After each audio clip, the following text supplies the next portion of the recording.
Welcome to the Good Ride. I'm James Beastie. Davey boy over here. And this is the Amplid Morning Glory. We're primarily going to be talking about the Morning Glory because all these boards in the Future Shape line are very different. I rode this with Union Atlas and Ride Fuse. I got this in a wide variety of conditions, everything from some pretty good powder to some slightly tracked up powder to some good groomers. I rode this with my Burton Ion boots, Union Force bindings, and I got this out a little bit later in the day on some messy groomers. So let's talk sizing. This Morning Glory fit me really well. Out of all these, it probably felt the most comfortable for me size-wise. The 160 Morning Glory was just a little small for me. I think if I had it in a 64, maybe a 66, it would be the perfect size, especially if I'm looking for something that's gonna float in powder. Talking about shape, this is very tapered, very directional, but doesn't feel it. The same day I was riding this, I was riding the Cardiff Pagoda, which is kind of like a competitor, but they felt night and day different because this just didn't have that slashy, super turny feel. It felt more down the line when you're out on groomers. The Camber profile is a little bit of early rise before the tail, a little bit of early rise before the nose, a good bit of camber underfoot. It's pretty forgiving. I really liked the way this board felt one footing, flat basing, tracked really well. The overall feel underfoot was good for me. Just to reiterate on the shape, I was really excited to get on this because the shape is similar to two of my personal favorite boards, the Transition Finder and the Mind Expander. And this one definitely is more centered, more down the line, not as flowy, turny. And I think if you're looking for that type of ride, this could be a really good option. For me, I was surprised at first. Let's talk about flex here. And all these boards have a very similar flex. Check the other reviews, but you can see they have a lot more give than you would think for a board like this. The nose is kind of on par with the overall flex. Between the feet, this might be a touch softer, but between the feet, it's medium stiff. And then the tail, let me put it this way, you can see the tail is pretty stiff too. So overall, there's an easy rubbery flex, but then there's a good pop back. And I like that. It might just be me, but god damn do I love seeing that board spring back out of the flex. It makes me want to go pop an ollie on the street. I thought maybe that extra little bit of early rise in the tail might make it feel a little more dead than these boards that have camber all the way to the tail. It didn't. It popped really well, really easy to access, and it made it a little easier to butter, I think, because of that early rise too.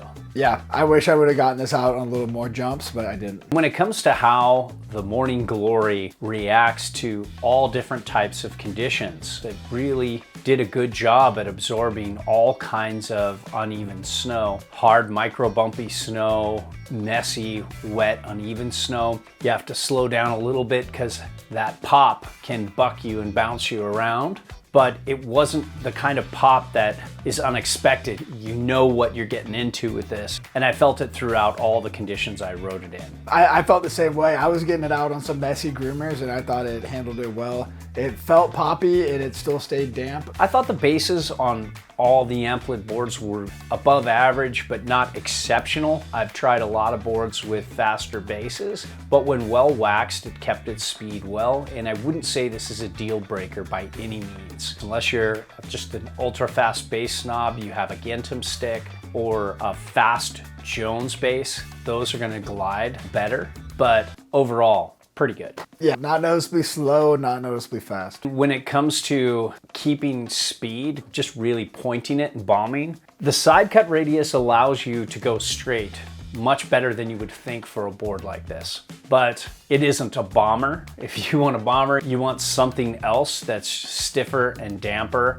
but it's way better than you would think for this flex and this kind of pop. When it comes to edge hold, I felt like there was good grip with all these boards, not full-on ice specialists. So even though there's no visible disruption, I've had this hold better than some slightly disrupted side cut boards. Yeah, I thought it held an edge pretty well. So when it comes to turn initiation, out of all three of these boards, this initiated a turn the fastest But what was interesting is when I got this on edge, it didn't turn as tight a radius as I thought it would when I first looked at it. All these boards don't have a real turny side cut, especially in comparison to the Mind Expander and the Cardiff Pagoda. Those are much more turny boards. I think the Pagoda is the most turny and slashy. The Mind Expander, definitely a close second. And this is a distant third. I was surprised that when I got this on edge, I could turn across the groomers pretty well, but it was happiest making more longer, drawn out turns. But the spring out of the turn is pretty good. I think I had a little more fun with the Safari and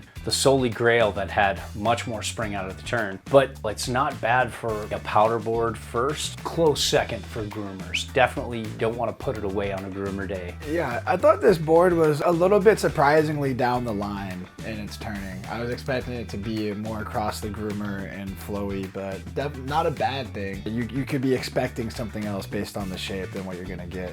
So if you know what you're getting, then you're good to go. You can front foot weight this and it drives through without washing out on the tail, which a lot of boards don't do that have this much taper. They need to initiate with the front and then you slowly need to move the weight through as you drive through the turn, and you're finishing with your weight on the tail more. This one you can front foot drive throughout the whole turn, you can center weight throughout the whole turn, or back foot weight it towards the end of the turn, and it all works. So yeah, it's kind of stance weight, stance angle agnostic. That seems to be kind of a trend with this whole Amplid line. It seems to be sort of a unique turning experience for all of these boards. When it comes to powder, there is pretty good directional float with this. You've got some early rise before the nose, a little bit of early rise before the tail to help it wheelie up a little easier in powder. You have a lot of taper, and the setback on board is